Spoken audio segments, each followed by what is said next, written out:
여러분 안녕하십니까. 윤석열 대통령과 민주당 이재명 대표의 영수회담이 다음 주 월요일 오후 2시로 잡혔습니다. 윤 대통령 취임 후 약 2년 만에 처음 열리는 제1야당 대표와의 대화입니다.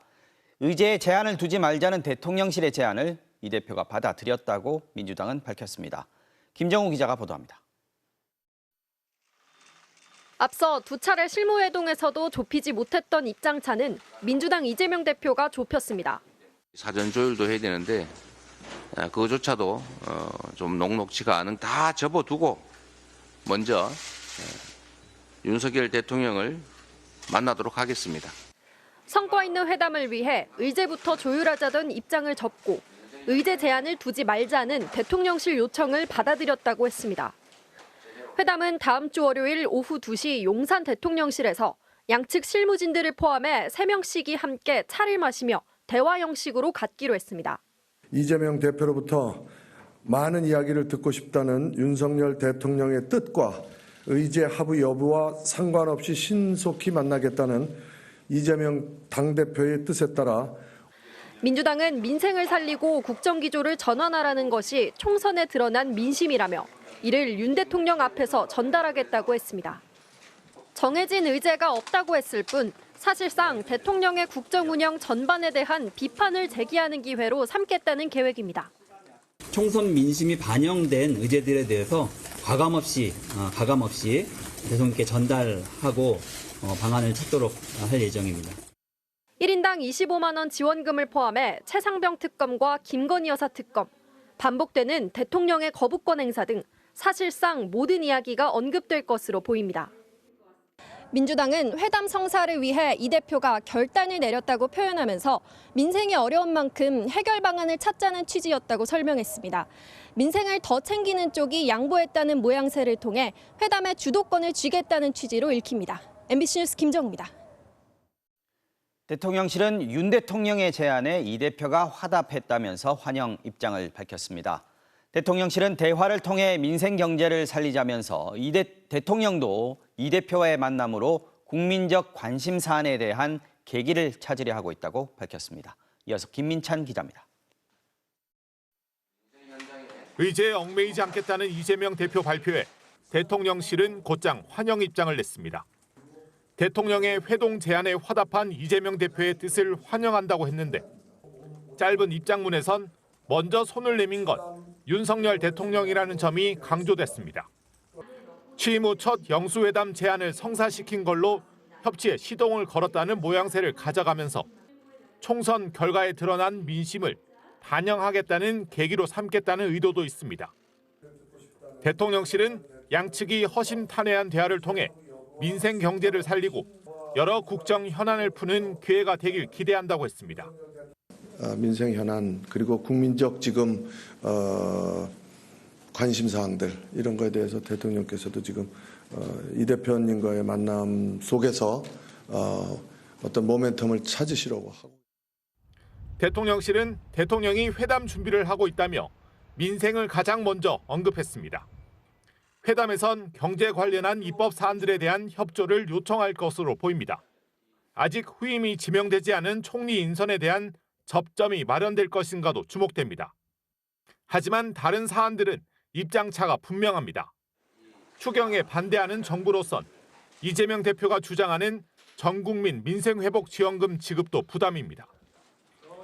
최상병 특검법이나 김건희 여사 특검법, 거부권 등에 대해서도 앞서 대통령이 만남의 취지에 대해 강조했듯이 충분히 듣는 수준에서 벗어나지 않을 가능성이 있습니다.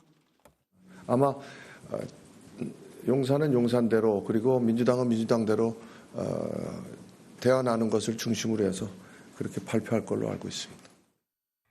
대통령실은 그동안 대통령과 야당 대표의 만남 자체가 성과라는 뜻을 줄곧 내비쳐왔습니다. MBC 뉴스 김민찬입니다. 영수회담과 별개로 민주당은 한 달 남짓 남은 21대 국회 마지막 소집 요구서를 제출하며 최상병 특검법 처리 방침을 재확인했습니다. 추경 편성이 필요한 민생협의와 별개로 쟁점 법안 처리에 계속 속도를 내겠다는 건데 수적으로 야당 단독 처리를 막을 수 없는 국민의힘은 특검은 이르다며 국회 소집 자체를 반대하고 있습니다. 신재웅 기자의 보도입니다. 민주당은 오는 30일부터 5월 29일까지 5월 임시국회 소집 요구서를 제출하고 특히 다음 달 2일과 28일 두 차례 국회 본회의를 열어달라고 요청했습니다. 21대 국회 마무리하기 위해서 국민과 약속이자 헌법이 부여한 국회의 의무를 정부 여당은 성실하게 했으면 좋겠습니다. 윤석열 대통령이 거부권을 행사한 이태원 참사 특별법 제표결과 함께 전세 사기 특별법 개정안, 여기에 최상병 특검법 처리 방침도 재확인했습니다. 해병대원 특검을 거부하는 것은 한 해병의 죽음을 모욕한 수사외압 사건의 공범임을 자백하는 셈입니다. 특히 최상병 특검법은 여론조사에서 국민적 지지가 높은 것으로 드러난 데다 대통령실 핵심 비서관이 연루된 의혹이 추가로 제기된 만큼 22대 국회로 미루지 않겠다는 게 민주당의 입장입니다. 의제를 정하지 않은 영수회담과 별개로 총선에서 드러난 민심을 배경으로 국회에서 법적인 절차를 통해 대통령실과 여당을 압박하겠다는 방침입니다. 국민의힘은 경찰과 공수처의 수사가 진행 중인 만큼 최상병 특검 논의는 아직 이르다는 입장입니다. 이렇게 모든 이슈를 덮을 만큼 국민들이 이 특검이 꼭 필요하다고 보는지에 대해서도 판단이 필요한 부분이 있습니다. 최근 열린 당선인 총회에선 특검법의 부당성을 주장하고 있는 15쪽 자료도 공유했습니다. 당내 일부 의원들의 이탈 가능성에 대비하기 위해 논리적 근거를 마련하는 차원으로 보입니다. 국회 여야 협치를 파괴하고 선거 승리에 도취되어 22대 국회도 독주하겠다는 예고편을 보는 것과 같습니다. 국민의힘이 국회 소집 자체에 응하지 않을 가능성도 내비치는 상황에서 김진표 국회의장은 여야 합의를 좀 더 지켜보겠다는 입장인 것으로 전해졌습니다. MBC 뉴스 신재웅입니다. 고위공직자 범죄수사처가 오늘 국방부 유재은 법무관리관을 불러 지금 이 시각까지 조사하고 있습니다. 해병대 최상병 순직 사건 관련 축소 외압 의혹의 과정마다 등장하고 특히 대통령실 이시원 공직기강 비서관과의 통화 내역까지 나온 인물인데요. 공수처에 나가 있는 취재기자 연결해 봅니다. 자, 박솔립 기자, 지금도 조사가 계속되고 있는 거죠? 네, 유재은 국방부 법무관리관이 이곳 공수처에 나온 게 오전 9시 반쯤이니 10시간째 조사가 계속되고 있습니다. 유 법무관리관은 수사에 성실히 답변하겠다고만 밝혔는데 직접 들어보시죠. 혐의 사실 빼고 사실관계 보고서에 넣어라 이렇게 전화가 왔다고 하는데 어떻게 좀 생각하세요? 저 오늘 성실히 답변 드릴 거고요. 네, 조사기관에서 충분히 밝힐 겁니다. 감사합니다. 지난 1월 압수수색 이후 석 달 만에 이뤄진 첫 핵심 피의자 소환 조사인데요. 점심과 저녁 모두 청사 안에서 식사하며 조사가 이어지면서 조사는 밤늦게야 마무리될 것으로 보입니다. 자, 가장 핵심적인 의혹은 이시원 비서관과 왜 어떤 내용으로 통화했는지 아니겠습니까? 이 부분에 대한 조사도 이루어지고 있겠죠? 네, MBC는 국방부가 최상병 사건 수사 기록을 경찰에서 회수한 작년 8월 2일 이시원 비서관이 유재은 법무관리관과 통화한 내역을 공수처가 확보했다고 단독 보도해드린 바 있습니다.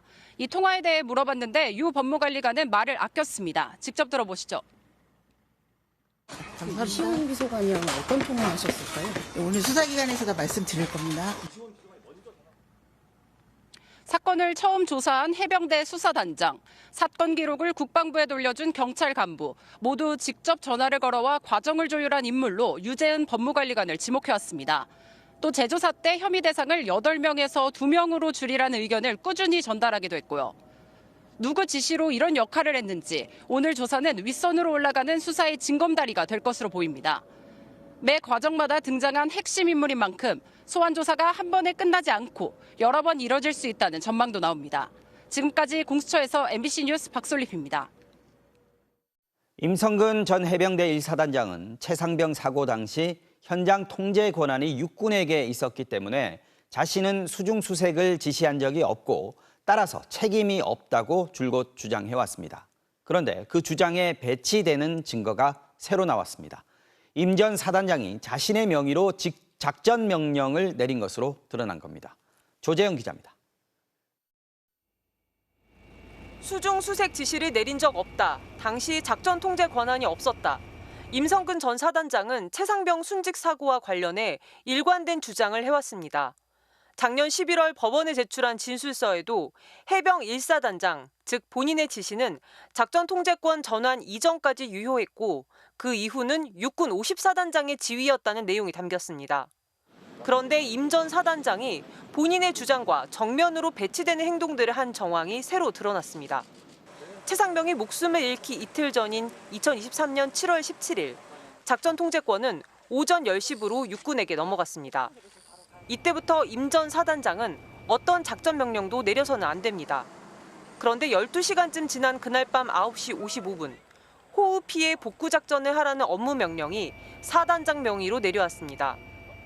합참과 제2작전사 단편 명령에 대한 정면 위반이죠. 지시 자체도 문제고 지시에 따른 안전 조치가 전혀 없었다는 것도 문제죠. 곧이어 밤 10시쯤 포병대대 카톡방에서는 내일 과업은 실종자 수색 위주, 물가 위주 수색, 사단장님 강조 사항이라는 내용이 오고 갑니다. 호우 피해 복구 작전을 하라는 권한 없는 명령에 이어 실종자 수색을 하라고 작전 변경까지 구체적으로 지시한 겁니다. 최상병을 비롯한 해병대 장병들은 비 오는 날씨에 안전장비 하나 없이 바둑판식으로 정성껏 탐색하라는 지시를 따라야 했습니다. 저게 사단장인가? 저게 국방부 장관이 하는 짓인가? 그럴 거면 병은 왜 데려다 놓고 우리는 왜 복무를 하는지도 모르겠고. 임 전 사단장의 구체적 업무 지시는 작전 통제권 위반 아니냐는 MBC 취재진의 질의에 해병대 사령부는 수사 중인 사안이라 답변 드릴 수 없다고만 밝혔습니다. MBC 뉴스 조재영입니다. 해병대 김괴한 사령관이 증거인멸에 나섰던 것 아니냐는 의혹도 일고 있습니다.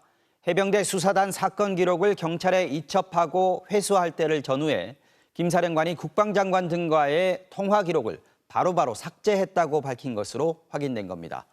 또 김 사령관이 박정훈 해병대 수사단장이 보직 해임된 뒤 수사단 관계자를 상대로 입단속에 나선 정황이 담긴 문자 메시지를 MBC가 확보했습니다.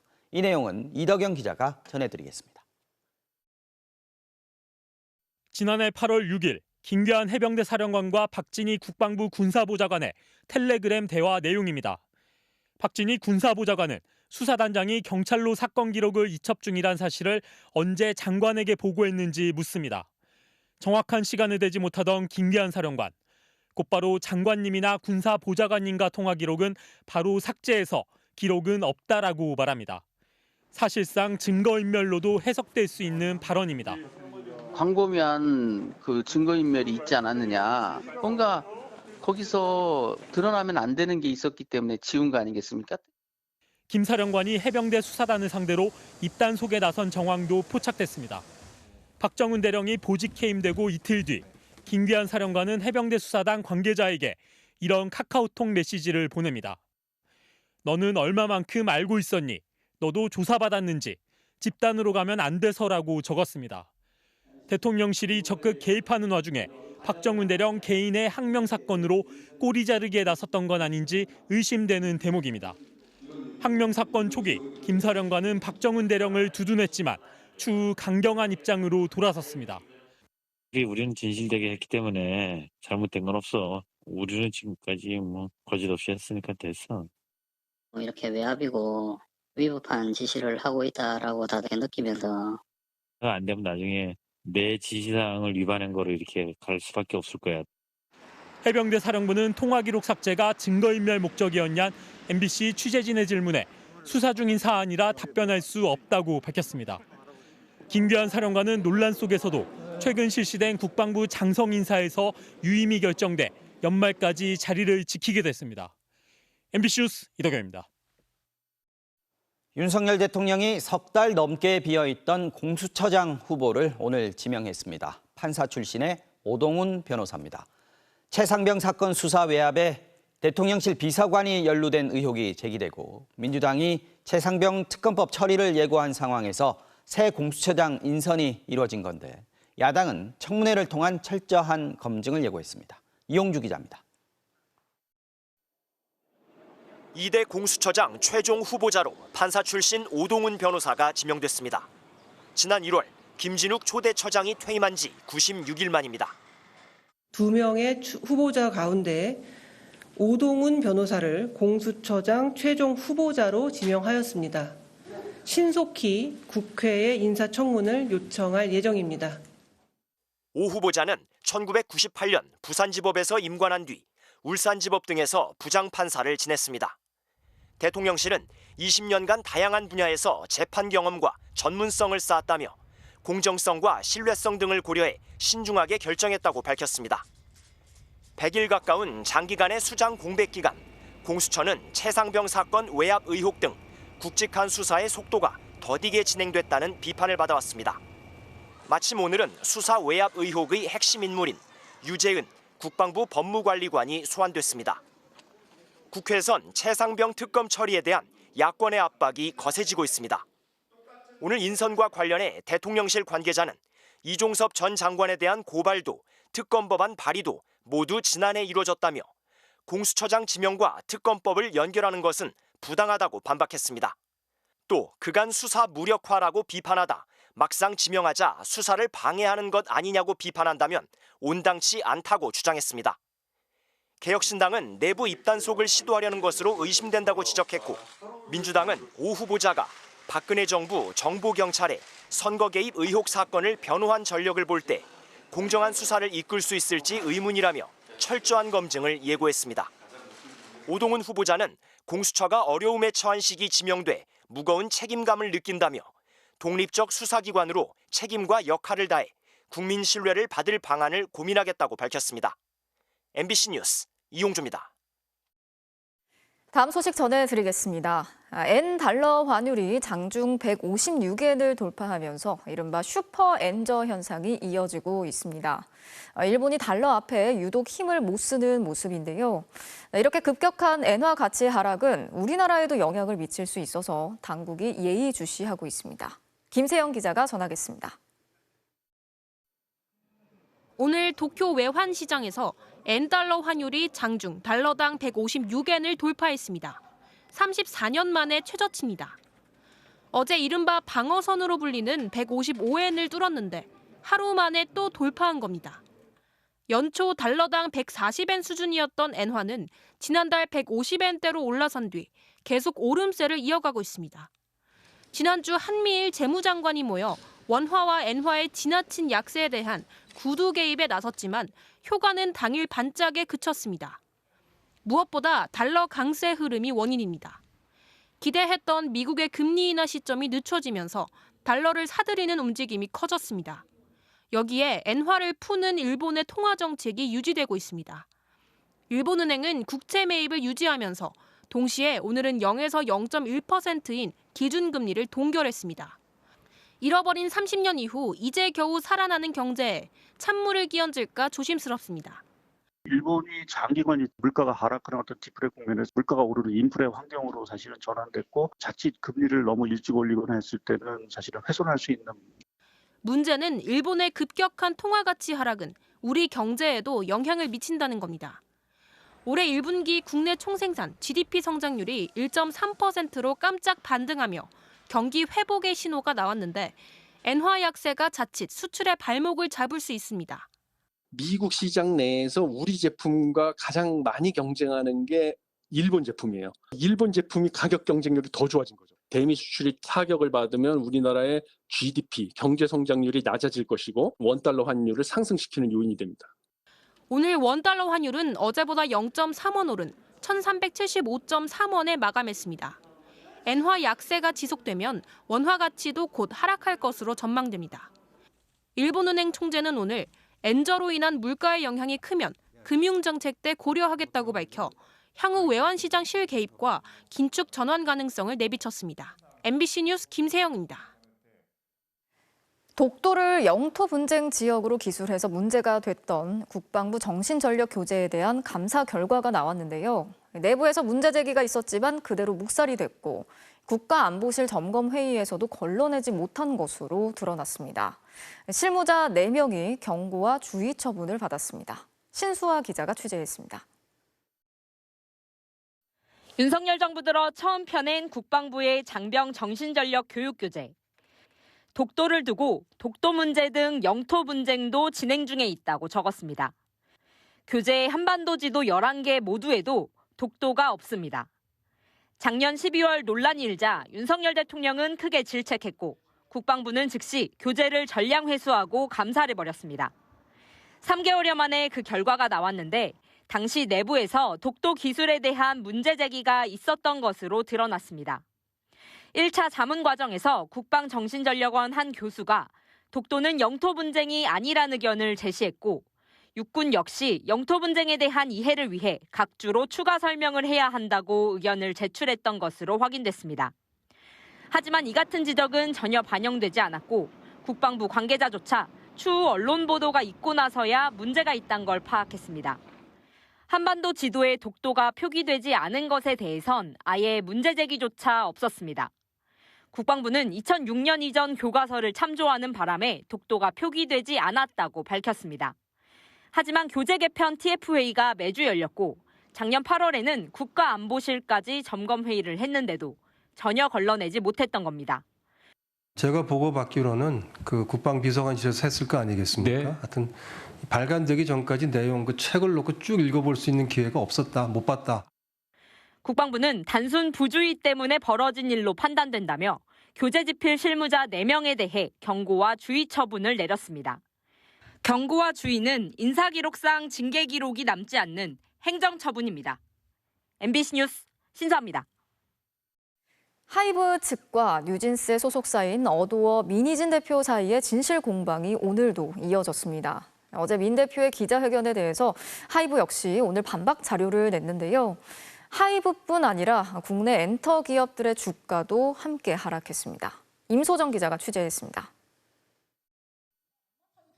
하이브 측이 자신을 찍어내려고 경영권 탈취라는 프레임을 내세웠다는 게 민희진 어도어 대표의 주장입니다. 우리 그냥 상상해 노는 얘기예요. 그냥 뭐 그거를 갑자기 진지병 환자처럼 뭔가로 막 포장해가지고 저를 매도하는 의도가 저는 사실 진짜 궁금하고요. 이에 대해 하이브가 공식 반박 자료를 냈습니다. 민 대표와 관련 대화를 나눈 부대표는 회사의 재무 정보를 모두 확인할 수 있는 핵심 경영진이라며 이 대화를 결코 농담이라 할 수 없다고 지적했습니다. 또 금전적 보상이 적고 지분이 묶여 있었다는 민 대표 주장에 대해서도 부인했습니다. 노예 계약처럼 걸려 있어요. 그게 행사가 안 돼서 나는 하이브에 영원히 묶여 있어야 되는 거야. 하이브는 민 대표가 내부에서 압도적인 연봉 1위였고 내후년엔 지분의 현금화와 창업도 가능한 조건이었다고 해명했습니다. 양측의 폭로전이 계속되자 하이브 주가는 곤두박질 쳤습니다. 닷새 동안 증발한 시총이 무려 1조 2천억 원. 하이브의 기업 가치 하락 우려가 엔터주 전반으로 확산되고 있습니다. 그만큼 영향력이 막대해진 겁니다. 지난 2020년 상장 이후 하이브는 소스뮤직과 플레디스, 어도어 등을 추가 인수하며 몸집을 키웠습니다. 이제 11개의 레이블과 65개 기업 등 계열사만 76개에 달합니다. 독창성을 보장하는 이른바 멀티 레이블 체제로 급성장했지만 대기업다운 관리 방식 도입에는 한계를 드러냈다는 지적이 나옵니다.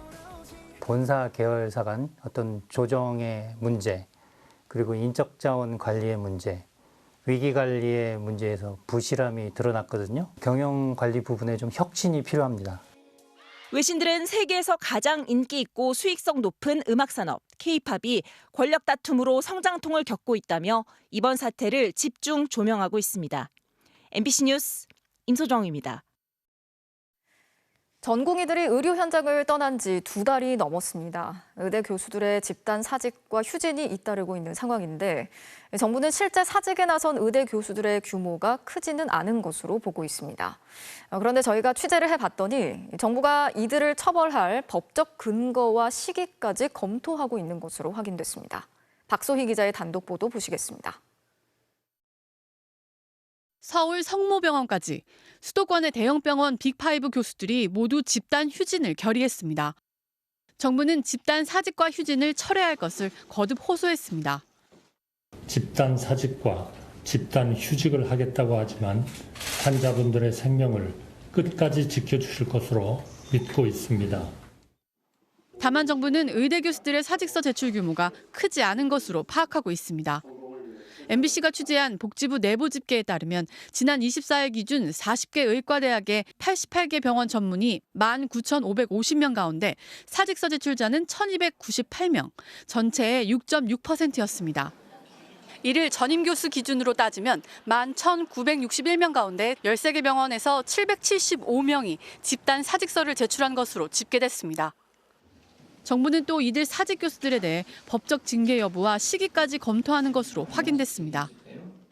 집단 행동과 관련해서는 관계 법령을 위반하는지 이런 부분들은 저희들도 검토하고 있다 정도 말씀드리겠습니다. 실제 중수본의 내부 검토안에 따르면 집단 사직과 휴진은 국립대나 사립대 교수 모두 국가공무원법과 사립학교법에 따른 공무의 집단 행위로 처벌 또는 징계가 가능한 것으로 판단하고 있습니다. 정부는 집단 사직이 징계 사유에 해당해 사직서를 제출해도 바로 효과가 발생하지 않는다고 해석하고 있습니다. 정부 관계자는 4월 말까지는 대화 노력을 이어가겠지만 성과가 없을 경우 5월부터 징계 절차에 들어가는 방안을 검토 중이라고 전했습니다. 한편 경찰은 다음 달 1일부터 임기를 시작하는 이면택 의사협회장 당선인을 오늘 추가로 압수수색했습니다. MBC 뉴스 박소희입니다. 검찰이 휴대전화나 PC 등을 압수수색해서 확보한 전자정보를 저장해두고 관리하는 서버. 대검찰청 통합 디지털 증거 관리 시스템, 바로 D넷이라고 부릅니다. 검찰이 압수영장에 적힌 범죄 혐의와 상관없는 자료까지 이 D넷에 보관해놓고 다른 수사에 활용하는 것은 위법하다는 대법원 판결이 나왔습니다. 검찰은 증거 능력을 입증하기 위해 자료를 저장하는 건 어쩔 수 없다면서도 현재 별건 수사에 쓰진 않는다고 해명했습니다. 먼저 김지인 기자가 보도합니다. 지난 2018년 검찰은 강원도 원주시의 택지 개발 비리 의혹을 수사하며 시청 공무원의 스마트폰을 압수수색했습니다.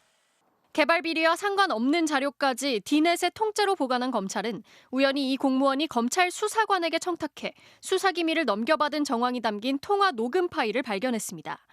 검찰은 이렇게 기밀 유출 혐의가 포착된 수사관을 재판에 넘겼지만 대법원은 검찰이 위법하게 증거를 수집했다며 무죄 취지로 판결했습니다. 당연히 삭제, 폐기됐어야 할 전자정보를 D넷에 통째로 보관한 것도 이 자료를 다른 수사에 쓴 것도 모두 위법이라는 겁니다. D넷에서 녹음 파일을 발견한 검찰은 한 달 뒤에야 압수수색 영장을 발부받았고 정작 압수를 미루다 영장 유효 기간을 넘기자 다시 영장을 발부받아 그제야 녹음 파일을 정식 증거로 압수했습니다. 대법원은 석 달이나 녹음 파일을 계속 탐색하고 열람하며 위법한 수사를 진행했다며 적법 절차를 심각히 어겼다고 지적했습니다. 앞서 1심과 2심은 다른 관련자들의 진술을 근거로 수사관에게 유죄를 선고했지만 대법원은 녹음 파일이 없었다면 진술도 없었을 거라며 인정하지 않았습니다. 대검찰청은 과거와 달리 대법 판결로 정립된 기준대로 전자정보를 관리하고 있다고 해명했습니다. 국가수처럼 독립된 국가 포렌식 센터 같은 것을 만들어서 포렌식 과정을 총체적으로 관리할 수 있게 해야 됩니다. 대법원은 특히 혐의와 상관없는 자료를 D넷에 보관한 것 자체가 위법하다는 판단도 재확인했지만 검찰은 법정에서 증거 능력을 입증하기 위해 전자정보를 통째로 보관하는 건 어쩔 수 없다는 입장을 유지하고 있습니다. MBC 뉴스 김지인입니다. 이번 판결이 새삼 주목받는 건 최근 검찰이 진행하고 있는 윤석열 대통령 명예훼손 사건 수사 때문입니다. 검찰이 압수수색한 언론사 기자들의 스마트폰에 든 전자정보를 통째로 D넷에 저장하려다가 논란이 불거진 건데요. 검찰은 재판에서 증거가 조작되지 않았다고 입증할 때만 쓰이는 자료라며 철저히 관리하고 있다고 강조하고 있지만 법원은 분명히 위법한 압수수색이라고 보고 개선 방안을 고민하고 있습니다. 이어서 나세웅 기자입니다. 지난 2021년 10월 인터넷 언론 뉴스버스는 윤석열 대통령의 검사 시절 수사 무마 의혹을 보도했습니다. 검찰은 명예훼손 혐의로 뉴스버스 이진동 대표의 스마트폰을 압수수색했습니다. 지난 2월 5일자 검사 지휘서엔 저장 매체의 전자정보 전부를 복제한 파일을 모두 시스템에 보존하라고 돼 있습니다. 스마트폰 정보를 통째로 D넷에 보관하라는 겁니다. 같은 혐의로 수사를 받고 있는 리포액트 기자의 노트북 전자정보도 전체를 법원 검증용으로 보관한 것으로 나타났습니다. 명예훼손 혐의와 상관없는 전자정보는 바로 삭제하라는 압수수색 영장 내용과는 전혀 다릅니다. 검찰은 재판에서 증거가 조작됐다는 주장이 제기될 수 있어 이를 반박하려면 전체 보관이 불가피하다면서 법원도 이건 인정해줬다고 주장해왔습니다. 하지만 검찰이 제시한 판결에서조차 법원은 만약 정말로 어쩔 수 없다면 다른 정보를 보관한다는 사실을 당사자에게 알려줘야 한다고 지적했습니다. 은밀한 형식을 통하여 유관 정보, 무관 정보 불문하고 휴대폰 정보를 통째로 수집하도록. 현재 대부분 사건 수사에서 스마트폰은 가장 먼저 확보해야 할 핵심 증거입니다. 유독 검찰 또는 검찰 출신 법조인들은 스마트폰만은 압수당하지 않습니다. 박영수 전 특검은 작년 50억 클럽 의혹이 재차 불거지자 스마트폰을 망치로 부쉈습니다. 망치로 휴대전화 부셨다야 되는 증거인멸 정황에 대해서는 어떻게 알려줄까? 2020년 이른바 라임 수접대 의혹이 불거진 검사 4명은 머리가 복잡해 잃어버렸다, 떨어뜨려 깨졌다며 스마트폰을 바꿨습니다. 고발사주 의혹의 당사자 손준성 검사장은 아이폰 비밀번호를 끝내 숨겨 스마트폰 압수수색에 협조하지 않았습니다. 지금 증거의 왕이 핸드폰이기 때문에 뭐 이걸 다 본다? 대단히 위험천만한 수사 방식이라서 고민을 해야 됩니다. 대법원은 지난해 말 스마트폰 전자정보의 압수수색과 보관에 대한 개선 방안 연구에 나섰습니다. 조희대 대법원장은 직접 불공정한 재판이 되지 않도록 증거 수집 제도를 개선하겠다고 의지를 드러냈습니다. MBC 뉴스 나세웅입니다. 서울 학생인권 조례에 대해 서울시의회가 오늘 폐지안을 의결했습니다. 지난 2012년 제정된 뒤 12년 만입니다. 지난해 서희초 사건으로 학생인권 조례가 교사들의 교권을 위축시킨다는 논란이 촉발된 뒤 9달 만에 폐지 수순을 밟게 된 건데요. 조희연 서울시 교육감은 아동 청소년 인권 전반의 후퇴로 이어질 거라며 법적 대응 방침을 밝혔습니다. 재은효 기자입니다.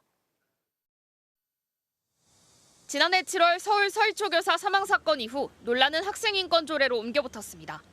학생들의 권리를 과도하게 강조하는 조례로 인해 교권이 침해받고 있다며 이를 폐지해야 한다는 주장이 정치권을 중심으로 나왔습니다. 학생인권 조례는 결국 일부 학생들이 책임 없는 방종을 조장했고 그 결과 교권과 대다수 학생의 학습권이 침해되며 교육 현장의 황폐화로 연결되었습니다. 학생인권 조례는 학생이 차별받지 않을 권리, 폭력으로부터 자유로울 권리 등을 규정해 2012년부터 시행됐습니다. 이를 근거로 학생들에 대한 두발 규제나 체벌 등이 금지됐습니다. 하지만 일각에선 해당 조례가 교사의 정당한 교육권을 침해한다는 주장을 폈고 서울시에서는 지난 2022년부터 수시로 조례를 폐지하려는 시도가 이어졌습니다. 결국 서희초 교사 사망 사건 이후 9개월 만인 오늘 서울시의회는 국민의힘 의원들 주도로 서울시 학생인권 조례를 폐지했습니다. 재석 의원 60명 중 찬성 60명, 반대 0명, 기권 0명으로 의사일정 제38항 서울특별시 학생인권조례 폐지 조례안은 가결되었음을 선포합니다. 민주당 소속 의원 30여 명은 표결에 불참했습니다. 청소년 단체들은 강하게 반발했습니다. 반인권적 학칙과 차별 행위에서 학생을 지키는 최후의 마지노선으로 역할했습니다. 정부 여당이 본질적인 문제를 애써 무시하고 무책임하게 학생인권에 책임을 돌리는. 조희연 서울시 교육감도 폐지에 반대하며 천망동성에 돌입했습니다. 학생인권 조례가 폐지된다면 전국의 학생 나아가 아동과 청소년 인권 전반의 후퇴로 이어질 것입니다. 교사의 교육권 붕괴는 학생인권을 폐지한다고 해서 해결될 수 있는 게 아닙니다. 또 조 교육감은 의회에서 다시 표결을 하도록 제의를 요구하는 방안을 검토하겠다고 밝혔습니다. 하지만 시의회는 조례 폐지를 주도한 국민의힘 의원 수가 압도적이어서 그대로 재의결될 가능성이 높습니다. MBC 뉴스 재은유입니다. 국내에 대량의 마약을 몰래 들여온 미국 국적의 남성이 오늘 국내로 송환이 됐습니다. 적색 수배 명단에 올랐던 이 남성은 지난해 9월에 독일에서 붙잡혔는데요. 이 남성이 들여온 마약은 모두 60억 원대에 달하는 양이었습니다. 이지은 기자가 취재했습니다. 작년 8월 인천의 야산 산책로에서 땅 밑에 파묻혀 있는 마약이 적발됐습니다. 마약 판매상과 구매자가 직접 만나지 않고 특정 장소에 놔두는 던지기 수법에서 더 나아간 신종 수법이라 대대적으로 보도됐습니다. 다른 사람이 훔쳐가지 못하도록 아예 땅에 묻는 방식으로 유통책들이 마약을 주고받은 겁니다. 이렇게 마약을 유통한 미국인과 중국인, 베트남인 등 일당 8명은 작년 9월 경찰에 붙잡혔습니다. 당시 윗선의 공급책은 검거를 피했는데 국제 공조 수사로 독일에서 붙잡혔고 범죄인 인도 재판을 거쳐 오늘 한국으로 송환됐습니다. 30대 미국인인 피의자는 지난해 8월 다른 미국인과 공모해 여행용 가방에 시가 60억 원어치 필로폰을 국내로 몰래 들여온 혐의를 받고 있습니다. 이보다 앞선 지난 2022년 11월엔 항공 특송 화물로 필로폰 약 500g을 야구 방망이에 숨겨서 들여오려 한 혐의도 함께 받습니다. 세관이나 경찰 추적을 피하기 위해서 야구 배트나 가방 격벽에 숨김으로써 발견을 매우 곤란하게 최대한 노력했던 것 같습니다. 조사 결과 이 남성은 지난 2015년 태국 파타야 갱단의 두목을 살해하고 암매장한 일당 중 한 명이었습니다. 같은 혐의로 지난해 한국에 들어왔다가 붙잡힌 다른 미국인 남성은 최근 2심에서 징역 10년을 선고받았습니다. 20대로 추정되는 중국인 총책 등 여전히 추적 중인 주요 피의자들에 대해선 현재 적색 수배 중입니다. 경찰엔 이르면 오늘 밤 남성에 대한 구속영장을 신청할 예정입니다. MBC 뉴스 이지은입니다. 미국 볼티모어에서 대형 선박이 충돌하면서 다리가 붕괴된 사고, 오늘로 한 달이 됐습니다. 아직 다리의 잔해조차 치우지 못하면서 언제 정상화가 될지 기약이 없는 상황입니다. 왕종명 특파원이 현장 취재했습니다. 항구만 깨어있던 새벽 1시 반, 동력을 잃은 컨테이너선 달리호가 길이 2.6km의 철골 다리를 들이받았습니다. 조난 신고를 받고 빨리 대처한 덕에 차량 통행은 막았지만 다리 위에서 구멍난 아스팔트를 메우던 남미 출신 노동자 6명은 끝내 희생됐습니다. 한 달 뒤 현장, 배는 충돌한 그 자리에 멈춰서 있습니다. 무너진 다리의 철골도 기역자로 꺾인 채 강물에 처박혀 있습니다. 악몽 같던 그날 밤 그대로입니다. The night that it happened, I jumped up and I instantly went down there. It was like a movie scene. It was unreal. 늘 오가던 다리를 먼 발치에서나마 지켜볼 수 있는 언덕엔 꽃다발과 희생자가 입고 있던 작업복이 내걸렸습니다. The workers that passed, I just want to say I apologize to their families and I'm so sorry for their loss and they won't be forgotten. 키브리지는 근처 공장과 항구에겐 물류의 핵심 경로였고 주민들에겐 근처 해변으로 마실 가던 소풍길이었습니다. We got to miss the bridge until they rebuild it because it's going to be an inconvenience as far as traveling different places. 출퇴근 시간 도로는 교통 지옥이 되었고 항구에 멈춰선 수천 대의 자동차가 증명하듯 수출입 기능이 멈추면서 항만 노동자는 일자리마저 잃었습니다. 당국은 임시 항로를 개설해서 일부 화물선의 운행을 재개했습니다. 하지만 정작 중요한 대형 컨테이너 선박은 아직 움직일 수가 없습니다. 메릴랜드주는 다음 달 말은 돼야 볼티모어항이 정상 운영될 거라고 전망합니다. 다리 재건에 최소 20억 달러, 우리 돈 2조 7천억 원이 들어갈 거란 추산만 나왔을 뿐 거대한 잔해를 치우는 것부터 난관이라 언제쯤 다리가 재건될지 알 수 없습니다. 560 tons is about the weight of a jumbo 747. That's what was pulled out from the water yesterday. 연방 수사국이 사고 원인 조사에 착수했고 미국 전역에 산재한 철골 다리는 긴급 안전 점검에 들어갔습니다. 볼티모어에서 MBC 뉴스 왕중명입니다. 부산 혈액원에서 직장 내 괴롭힘을 호소하면서 병가를 냈던 간호사의 진단서가 내부망에 공개됐다는 소식을 어제 전해드렸죠.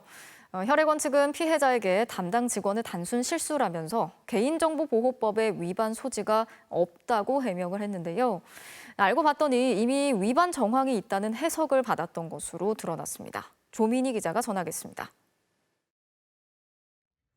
대한적십자사 부산혈액원 소속 간호사 김모 씨. 김 씨는 지난 2월 직장 내 괴롭힘을 호소하며 회사에 정식 신고했습니다. 하지만 회사는 제대로 된 조치를 하지 않았고 김 씨는 가해자를 피해 근무지를 옮겨야 했습니다.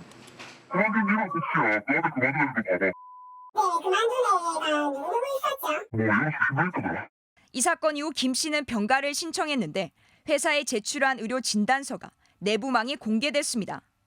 직원 18명이 김 씨의 개인 정보를 들여다봤습니다. 우울증이야? 뭐 이런 식으로 이제 계속 연락오고 진단서가 열린다는 걸 알고 손이 좀 떨리더라고요. 나만 알고 싶은 그런 이제 진료 기록을 오픈됐으니.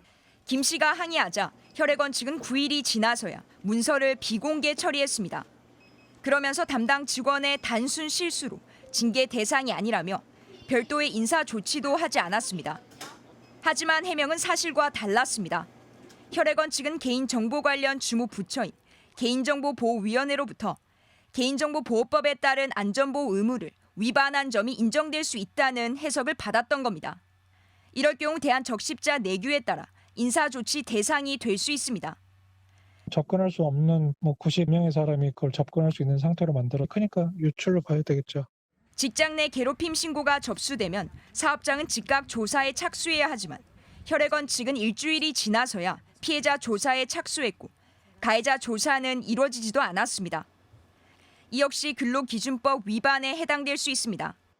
직장 내 괴롭힘 정식으로 신고했는데 조사가 이루어지기 전에 이제 소문이 나고 그러면서 제가 스트레스를 받아가지고 병가에 들어가면서 또 병가 문서가 또 노출되고. 이에 대해 부산혈액원은 개인정보보호 규정 위반 여부와 직장 내 괴롭힘 사건과 관련해 추가 조치를 고려하고 있다고 밝혔습니다. MBC 뉴스 조민입니다. 지난해 4분기 국내 합계 출산율 0.65명에 그쳤습니다. 다가올 인구 절벽을 어떻게 극복할지 시민 300명이 얼굴을 맞대고 토론을 벌였는데요. 국가가 나서서 출산과 양육을 책임지도록 헌법에 명시하자는 제안이 나왔습니다. 지윤수 기자가 취재했습니다. 아이를 왜 낳지 않을까? 공론화 토론에 나선 300명 시민들은 지나친 경쟁을 가장 큰 이유로 손꼽았습니다. 최소한 남들만큼은 잘 키워야 한다는 압박감이 크다는 겁니다. 가장 근본적인 원인은 심화된 경쟁 때문이라고 생각을 하는데요. 특히 일하는 여성 입장에선 출산을 최우선 순위에 두기 어렵다고 합니다. 여기에 결혼과 육아에 대한 부정적 인식도 문제라고 지적합니다. 아이를 낳음으로써 불편하냐 힘드냐 물론 당연히 체력적으로도 힘들고 불편한 부분도 있지만 행복한 부분도 분명히 있거든요. 물론 나 자신의 삶이 더 중요하다는 젊은 세대의 달라진 가치관의 영향도 큽니다. 결혼하셨어요? 이런 게 너무나 당연했던 시절이 있었다면 이제는 어떤 모습이든 그건 나의 알 바 아니다. 일단 당신의 삶을 존중한다. 지난 18년간 투입한 저출생 예산만 380조 원. 일과 가정의 양립을 돕고 청년들의 주거 문제를 해결한다고 했었지만 효과는 미미했습니다. 복합적인 원인에 대해서 다 대응을 하려고 하다 보니 정부의 정책이 그냥 백화점식으로 쭉 나열해서 연속성을 가지기보다는 자꾸 이 단절되는. 이틀 동안 토론에 참여한 시민들이 내린 결론은 이제 출산과 양육에 대해 국가의 책임을 헌법에 명시하자는 겁니다. 원칙 조항으로 국가는 국민의 임신, 출산, 양육을 지원할 의무를 진다. 공론화 작업 거쳐서 이제 대통령 선거 때 어차피 국민투표 해야 되니까 이거 하나만 가지고 국민투표 했으면 어떨까. 이를 통해 보육과 교육, 주택 등 저출생 정책의 연속성도 확보할 수 있다는 게 시민들의 목소리였습니다. MBC 뉴스 지은수입니다.